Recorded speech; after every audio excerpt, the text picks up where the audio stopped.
बच्चों, अगर आप 10वीं बोर्ड परीक्षा में अच्छे अंक लाना चाहते हैं तो यह वीडियो आपके लिए है। इस वीडियो में हम फिजिक्स के पहला चैप्टर प्रकाश का परावर्तन का सभी एमसीक्यू क्वेश्चन करने वाले हैं जो परीक्षा में बार बार पूछे जाते हैं। दोस्तों, इससे बाहर कुछ नहीं पूछेगा, तो चलिए शुरू करते हैं। पहला क्वेश्चन है आपकी स्क्रीन पे। पिन हॉल कैमरा में निम्नलिखित में क्या बनता है? पिन हॉल कैमरा में निम्नलिखित में क्या बनता है? तो आपका आंसर हो जाएगा बी, प्रतिबिंब। क्या हो जाएगा? प्रतिबिंब। यदि आपतन कोण 45 डिग्री हो तो परावर्तित किरण एवं अभिलंब के बीच कौन होगा? देखिए दोस्तों, ये सभी जो है एग्जाम में पूछे गए क्वेश्चन है। तो चलिए, इसका आंसर हो जाएगा 45 डिग्री। इसका आंसर क्या हो जाएगा? 45 डिग्री बी होगा। ठीक है, चलिए आगे बढ़ते हैं। नेक्स्ट क्वेश्चन, क्वेश्चन नंबर 3 है। उत्तल दर्पण द्वारा चांद के प्रतिबिंब का आवर्धन होगा तो कितना होगा? आंसर इसका हो जाएगा सी, नगन। कितना होगा? आंसर हो जाएगा सी, नगन। चलिए क्वेश्चन नंबर 4 देखते हैं। जब वस्तु फोकस पर हो तब अवतल दर्पण में बना प्रतिबिंब होता है। अवतल दर्पण में बना प्रतिबिंब कैसा होता है? तो ये अनंत पर होता है, सी होगा। आंसर क्या हो जाएगा? सी, अनंत पे होता है। अगला क्वेश्चन देखते हैं, क्वेश्चन नंबर 5। समतल दर्पण द्वारा बना प्रतिबिंब पार्श्व उल्टा होता है, अर्थात समतल दर्पण द्वारा बना प्रतिबिंब पार्श्व उल्टा होता है। तो इसमें आंसर क्या हो जाएगा? तो आंसर नंबर हो जाएगा ए। क्या हो जाएगा? ए, बायां दायां प्रतीत होता है। ओके, चलिए अगला क्वेश्चन पे चलते हैं दोस्तों। क्वेश्चन नंबर 6 पे। अवतल दर्पण में फोकस पर बना प्रतिबिंब होता है। अवतल दर्पण में फोकस पर बना प्रतिबिंब, तो इसका आंसर हो जाएगा ए, वास्तविक और उल्टा। कैसा होता है? वास्तविक और उल्टा होता है। अगला क्वेश्चन देखते हैं, क्वेश्चन नंबर 7। जब वस्तु अनंत पर हो तो अवतल दर्पण में प्रतिबिंब होता है। कैसा प्रतिबिंब होगा? तो फोकस पर होगा और वास्तविक उल्टा होगा। तो इसका आंसर हो गया बी। क्या हो गया? आंसर बी हो गया। चलिए नेक्स्ट क्वेश्चन देखते हैं। अगला क्वेश्चन है क्वेश्चन नंबर 8। उत्तल दर्पण में आवर्धन का महत्तम मान है, तो कितना हो जाएगा महत्तम मान? 1 हो जाएगा। तो आंसर हमारा हो गया बी। ठीक है, अगला क्वेश्चन देखिए। आंख, नाक, गला के चिकित्सक द्वारा प्रयोग में लाया जाने वाला दर्पण है। कौन सा दर्पण है प्रयोग में लाए जाने वाला? तो हमारा आंसर होने वाला है अवतल दर्पण, बी। आंसर क्या होगा? बी। और अगला क्वेश्चन दोस्त देखिए, बहुत वीभिया है। इस क्वेश्चन को आप ट्रिपल स्टार लगा लीजिए, VVI लगा लीजिए। देखिए ये 2024 में, 21 में, 17 में, 16 में और 15 में इतनी बार पूछे गए हैं। हजामत के लिए किस दर्पण का उपयोग होता है? हजामत के लिए किस दर्पण का उपयोग होता है? तो आंसर होने वाला है हमारा ए, अवतल दर्पण। क्या होने वाला है? ए, अवतल दर्पण। अगला क्वेश्चन देखिए, 11 नंबर। किसी वस्तु का अवतल दर्पण द्वारा बना प्रतिबिंब आभासी, सीधा तथा वस्तु से बड़ा पाया गया तो वस्तु की स्थिति कहाँ होनी चाहिए? कहाँ होनी चाहिए वस्तु की स्थिति? तो इसका आंसर हमारा क्या होने वाला है? डी। क्या हो जाएगा आंसर? डी, दर्पण के ध्रुव तथा मुख्य फोकस के बीच। दर्पण के ध्रुव तथा मुख्य फोकस के बीच। चलिए अगले क्वेश्चन देखते हैं, क्वेश्चन नंबर 12। फोकस दूरी 20 सेंटीमीटर के अवतल दर्पण की वक्रता त्रिज्या होगी। कितना हो जाएगा इसका? तो इसका हो जाएगा 40 हो जाएगा। आंसर नंबर हमारा सी। ठीक है, अगला क्वेश्चन 13 नंबर देखते हैं। यदि किसी बिंब के प्रतिबिंब का आवर्धन ऋणात्मक हो तो उस प्रतिबिंब की प्राकृतिक क्या होगी? ऋणात्मक हो तो प्राकृतिक कैसी होगी? तो हमारा आंसर हो जाएगा वास्तविक और उल्टा। Option number D. कौन सा हो जाएगा? Option number D. अगला प्रश्न की ओर चलते हैं। फिर ये दोस्तों, ये क्वेश्चन बहुत ही VVI हो गया। आप देख लीजिए कि क्वेश्चन कितने बार पूछा गया है, 24 में, 21 में, 20 में और 15 में। प्रकाश के परावर्तन के कितने नियम हैं? प्रकाश के परावर्तन के कितने नियम हैं? तो 2 नियम है, आंसर हमारा हो जाएगा बी। ठीक है, अगला क्वेश्चन नंबर 15 देखते हैं। एक प्रकाश किरण एक समतल दर्पण पर लंबवत आपतित होती है, परावर्तन कोण का मान होगा। परावर्तन कोण का मान कितना हो जाएगा? लंबवत है, ठीक है, तो इसका आंसर हमारा होने वाला है डी, यानी कि 0 डिग्री। कितना होगा? 0 डिग्री। चलिए अगला प्रश्न को देखते हैं, क्वेश्चन नंबर 16। यदि अवतल दर्पण का निचला आधा भाग टूट जाए तो प्रतिबिंब प्रतिबिंब कैसा बनेगा, ये बताना है। तो हमारा आंसर होने वाला है कम तीव्र बनेगा, आंसर नंबर सी। क्या होगा? Answer number C. अगला देखते हैं, प्रश्न नंबर 17। एक अवतल दर्पण के प्रधान अक्ष पर चलती चींटी का प्रतिबिंब सीधा है तथा बढ़ता जा रहा है। चींटी की गति की दिशा है, चींटी की गति की दिशा आपको बताना है। तो हमारा आंसर होने वाला है बी। क्या आंसर होने वाला है? बी, फोकस से ध्रुव की ओर। किधर? फोकस से ध्रुव की ओर। चलिए अगला प्रश्न देखते हैं, प्रश्न नंबर जो है 18 है। फोकस दूरी 10 सेंटीमीटर के अवतल दर्पण द्वारा उत्पन्न आवर्धन धनात्मक होगा यदि वस्तु दूरी का मान है, कितना है? वस्तु दूरी का मान कितना है?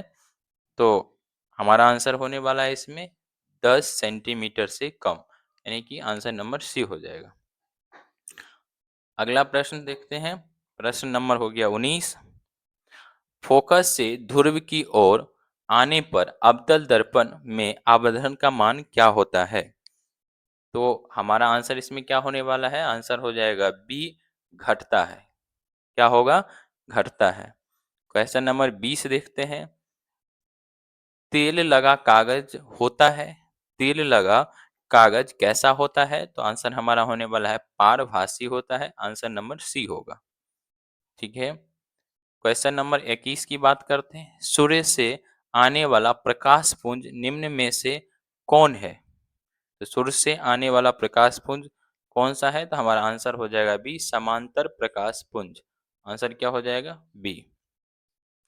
चलिए अगला देखते हैं, प्रश्न नंबर 22। निम्नलिखित में से कौन उत्तल दर्पण में बना काल्पनिक प्रतिबिंब है?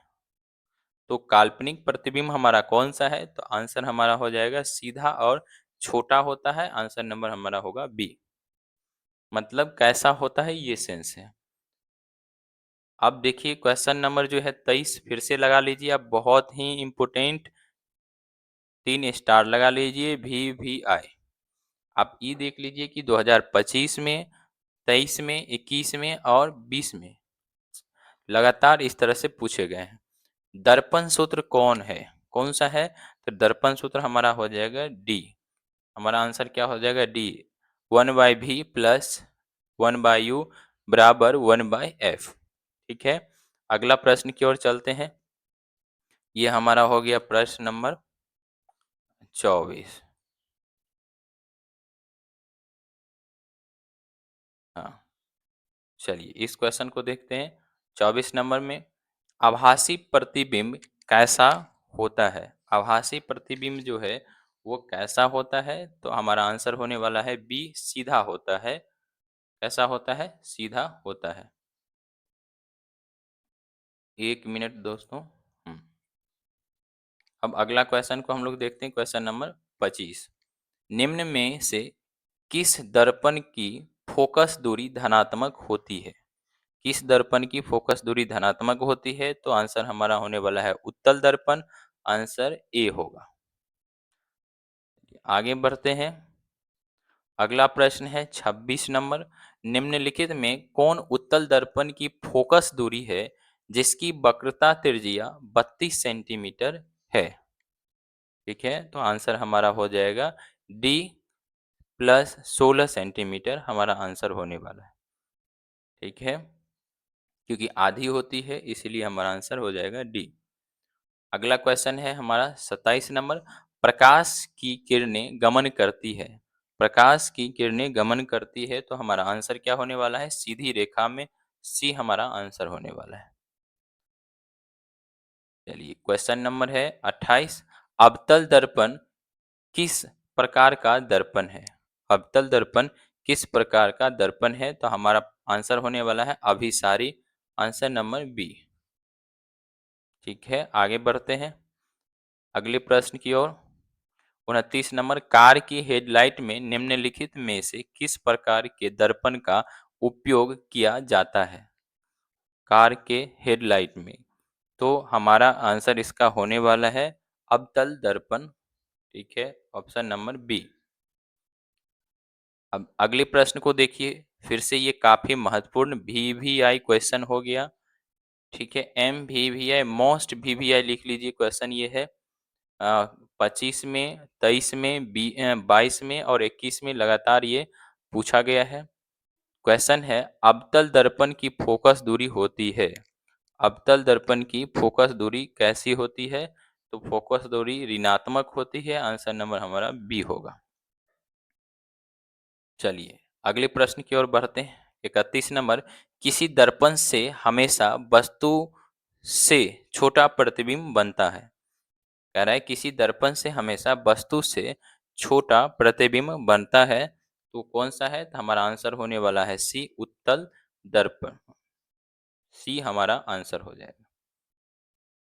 अगला प्रश्न देखते हैं 32 नंबर, किसी गोलीय दर्पण तथा किसी पतले गोलीय लेंस की फोकस दूरियां -15 सेंटीमीटर है, तो दर्पण तथा लेंस संभवतः है, कौन सा होगा? तो ये होगा, दोनों अवतल होंगे। कैसे होंगे? दोनों अवतल होंगे।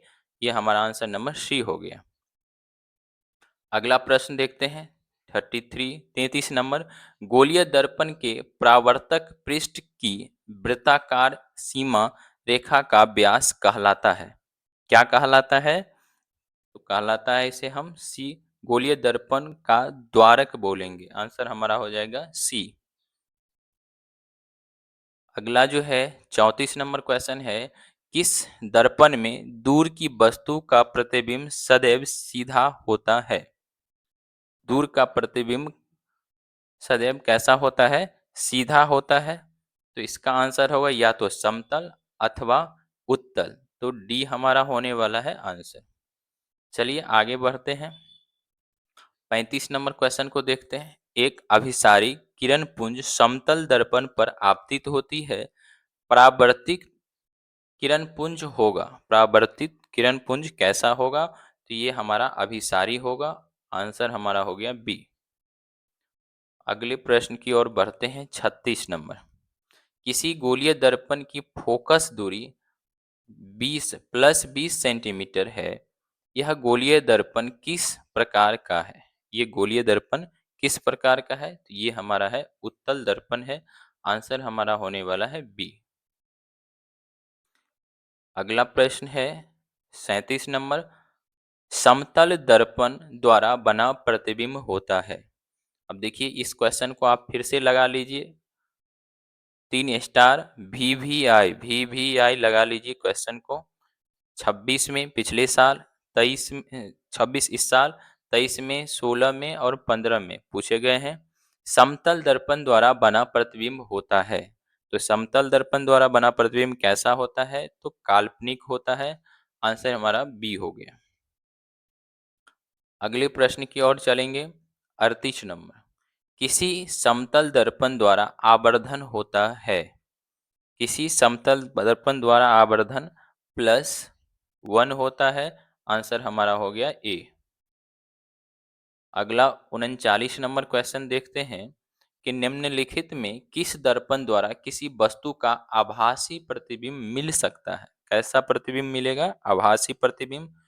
तो ये हमारा आंसर डी होगा, इनमें से सभी, समतल दर्पण से, उत्तल दर्पण से और अवतल दर्पण से, सभी के सभी होंगे। अब अगला प्रश्न है वो है हमारा क्वेश्चन नंबर 40। निर्देशांक चिन्ह परिपाटी में सभी दूरियां मापी जाती है। कहाँ से मापी जाती है? तो प्रश्न हम ये हो जाएगा ध्रुव से। कहाँ से? ध्रुव से। तो हमारा आंसर हो गया बी। अगला प्रश्न है 41 नंबर। चिन्हों की निर्देशांक परिपाटी में धनात्मक फोकस दूरी होती है। धनात्मक फोकस दूरी जो है, तो ए और बी दोनों। तो हमारा आंसर होने वाला है उत्तल लेंस की और उत्तल दर्पण की, दोनों हमारा आंसर होगा। तो आंसर होने वाला ए और बी दोनों होगा आंसर हमारा। चलिए बढ़ते हैं अगले प्रश्न की ओर। 42 में देख लीजिए आप, निर्वात में प्रकाश की चाल क्या होती है। निर्वात में प्रकाश की चाल क्या होती है? तो 3 × 10⁸ मीटर पर सेकेंड, यानी कि हमारा आंसर ए हो गया। अगला प्रश्न की ओर। प्रश्न नंबर है 43। प्रावर्तन के नियम से निर्धारित होता है।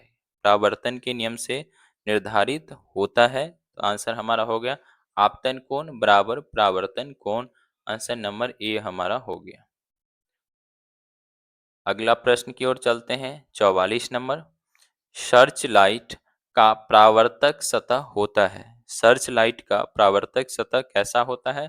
तो अवतल होता है। ये हमारा आंसर बी हो गया। अगले प्रश्न की ओर बढ़ते हैं। प्रश्न नंबर है 45। दंत विशेषज्ञ किस दर्पण का उपयोग मरीजों के दांतों का बड़ा प्रतिबिंब देखने के लिए करता है?